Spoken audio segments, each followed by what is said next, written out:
Horror कहानियां थी। चुड़ैल पार्ट 1। ऊंची ऊंची पहाड़ियों और घने जंगल से घिरा हुआ भैरवगढ़ गांव काली पहाड़ी के ठीक पीछे था। काली पहाड़ी यानी मौत का घर। भैरवगढ़ गांव तक पहुंचने का रास्ता बेहद दुर्गम था। लगभग 24 घंटे घने तूफान और तेज हवाओं की वजह से वहां के वीराने माहौल की कहानियां लोगों के दिलों को दहला देती थी। ऐसे बहुत कम लोग थे जो भैरवगढ़ गांव तक जाने की हिम्मत करते थे। लोगों का कहना था कि इस गांव के आसपास बुरी आत्माओं का साया मंडराता है।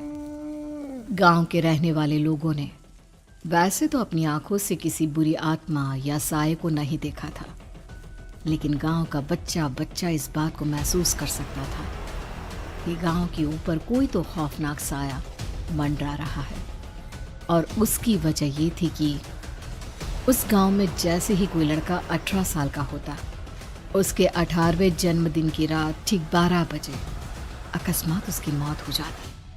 हर बार ये मौतें बड़े ही रहस्यमयी ढंग से होती और इस बार सरपंच सुमेर के बेटे को 18 साल होने में अब बस 15 दिन बाकी थे। अजी सुनते हैं, हमारा बेटा भी कुछ दिन बाद 18 साल का हो जाएगा। कहीं वो डायन उसे भी खा गई तो? कैसी बातें कर रही हो? जब वो इस गांव में ही नहीं है तो कोई भी डायन या बुरा साया उसका कैसे कुछ बिगाड़ सकता है? उसे कुछ नहीं होगा। हाँ जानती हूँ, आपने उसे पढ़ाई के बहाने इस गांव से बाहर निकाल शहर भेज दिया है, लेकिन ये भी तो सच है ना कि वो बार बार यहाँ आने की जिद करता रहता है। वो चाहे कितनी भी जिद कर ले जानकी, पर मैं उसे इस गांव में कभी वापस नहीं आने दूंगा।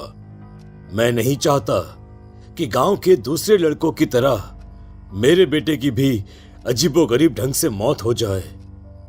कभी कभी तो लगता है कि हम सब गांव वालों को हिम्मत करके अपने गांव को इस बुरी आत्मा से छुड़वा लेना चाहिए। लेकिन कौन जानता है आखिर वो खतरनाक साया किसका है? वो काली आत्मा कौन है जो रातों रात हमारे गांव के लड़कों को निगल जाती है? सुमेर और जानकी जब ये सारी बातें कर रहे थे तब रात के लगभग 10 बज चुके थे और हर रात की तरह भैरवगढ़ गांव एक भयानक काले तूफान की आगोश में था। बाहर चल रही तेज हवाएं और बारिश के बीच कभी कभी ऐसा लगता जैसे कोई बुरी तरह से चीख रहा है। किसी के तड़पने और चीखने की आवाजें गांव के कानों में बार बार टकराती, पर वहां रहने वाले किसी भी औरत या आदमी के अंदर इतना साहस नहीं था कि वो अपने घर से बाहर कदम रख के उन आवाजों तक पहुंच सके। सो जाओ जानकी और घर के खिड़की दरवाजे कसकर बंद कर दो। अब जानकी सब खिड़कियां ठीक से बंद करने ही लगती है कि तभी उसे अपने घर के दरवाजे पर जोर जोर से खटखटाने की आवाजें सुनाई देती है। इन आवाजों को सुनकर जानकी और सुमेर के चेहरे डर से पीले और हाथ पैर ठंडे पड़ जाते हैं। जानकी, जानकी, इतनी रात कौन होगा? पता नहीं, ऐसा लग रहा है कोई बुरी तरह से दरवाजा खटखटा रहा है। अरे हाँ, पर किसी की आवाज भी तो नहीं आ रही। क्या करूं? दरवाजा खोल लूं या नहीं? कहीं ऐसा ना हो कि किसी को हमारी मदद की जरूरत हो। लड़खड़ाते कदमों से सुमेर दरवाजे के करीब जाता है और अपने कान को दरवाजे पर रख धीरे से आवाज देते हुए पूछता है, कौन है? कौन है वहां? तभी एक बेहद डराने वाली आवाज उसके कानों से टकराती है। दरवाजा खोलो, दरवाजा खोलो, वरना आज की रात इस गांव में कोई जिंदा नहीं बचेगा। मैं जानती हूँ तुम्हारा बेटा 18 साल का होने वाला है। अगर उसकी जान की जरा भी परवाह है तो दरवाजा खोल दो। इस आवाज को सुनते ही सुमेर घबरा कर पीछे हट जाता है और जानकी को पूरी बात बताता है। कहीं वो डायन हमारे घर तक तो नहीं पहुंच गई? अब हम क्या करेंगे? मुझे दरवाजा खोलना ही होगा जानकी। मेरे पास अब कोई रास्ता नहीं है। इतना कहकर सुमेर डर से अपनी दोनों आंखें कसकर बंद करता है और कांपते हाथों के साथ झटके से दरवाज़ा खोल देता है। तभी किसी के जोर से हंसने की आवाज़ सुमेर और जानकी को सुनाई देती है। उस आवाज़ को सुन दोनों दरवाजे की तरफ देखते हैं और सामने अपने बेटे राहुल को खड़ा देख दंग रह जाते हैं। राहुल के हाथ में उसका मोबाइल होता है जिसमें से वो आवाज़ बज रही थी। ये क्या मजाक है? और तू यहाँ, तुझे मना किया था ना गांव में आने को, समझ में नहीं आता क्या? 18 साल का होने वाला है तू। माँ, आप लोग भी पता नहीं किन अंधविश्वास भरी बातों पर भरोसा करते हैं। क्या मैं अपने घर नहीं आ सकता? आप लोगों से नहीं मिल सकता? देख बेटा, हमने तुझे किसी वजह से ही इस गांव से दूर रखा था और यहां आकर तूने अच्छा नहीं किया। चल चल चल, मैं तुझे अभी के अभी वापस शहर छोड़कर आता हूं। ओफो पापा, आप बेकार की बातों से परेशान हो रहे हैं। बाहर इतना तेज अंधड़ तूफान चल रहा है, कहीं जाने की जरूरत नहीं है।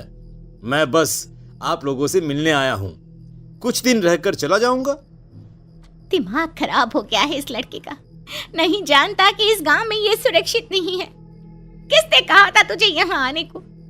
ये आवाजें सुन, बाहर से जो आवाजें आ रही है तुझे सुनाई नहीं देती क्या? अरे माँ, जब जोर से तूफान चलता है, तेज हवाएं चलती हैं, तो इसी तरह की आवाजें आती हैं। ये बहुत नॉर्मल है माँ। नॉर्मल होगी तेरे लिए बेटा। 4 दिन शहर में पढ़कर आया है तो अपने माँ बाप की बात नहीं मान सकता। माँ, मुझे अभी बहुत जोरों से भूख लगी है, पहले कुछ खिला दो, और रात भी बहुत हो गई है। हम इस बारे में कल बात करते हैं, ठीक है? राहुल के वापस आ जाने से जानकी और सुमेर की आंखों की नींद उड़ गई थी। खाना खाने के बाद राहुल तो अपने बिस्तर पर जाकर सो गया, लेकिन जानकी और सुमेर पूरी रात उसके कमरे के बाहर पहरेदारी करते रहे। उन्हें पल पल इसी बात का डर था कि कहीं उनके बेटे को कुछ हो ना जाए। रात बीतती है, सुबह का सूरज निकलता है। अब जैसे ही वो राहुल को नींद से जागते देखते हैं तो उन दोनों के दिल को सुकून मिलता है। अरे माँ, पापा, आप अभी तक यहीं बैठे हैं? क्या पूरी रात सोए नहीं? जिनके जवान बेटी की जान को खतरा हो, उन माँ बाप को नींद नहीं आती बेटा। अब तो वापस शहर चला जा। देखो माँ, मैं किसी जरूरी काम से इस गांव में आया हूं, और वो काम पूरा होने के बाद मैं खुद यहां से चला जाऊंगा। काम? गांव में तेरा क्या काम है? पापा, मैं बचपन से ही इस गांव के बारे में बेहद डरावने किस्से सुनते आया हूं, इसीलिए अब मैं उन्हीं किस्सों के ऊपर डॉक्यूमेंट्री फिल्म बनाऊंगा।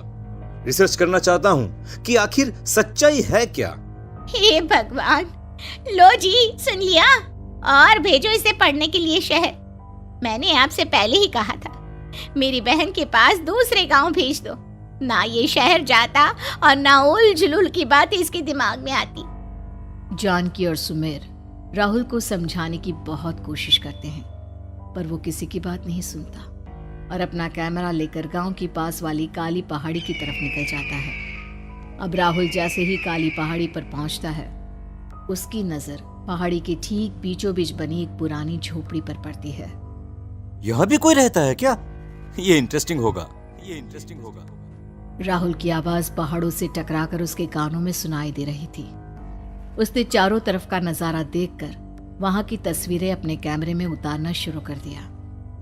तभी अचानक राहुल ने अपने कैमरे में खींची हुई तस्वीर को जूम करके देखा और उसमें उसे जो नजर आया वो देखकर राहुल की होश उड़ गए।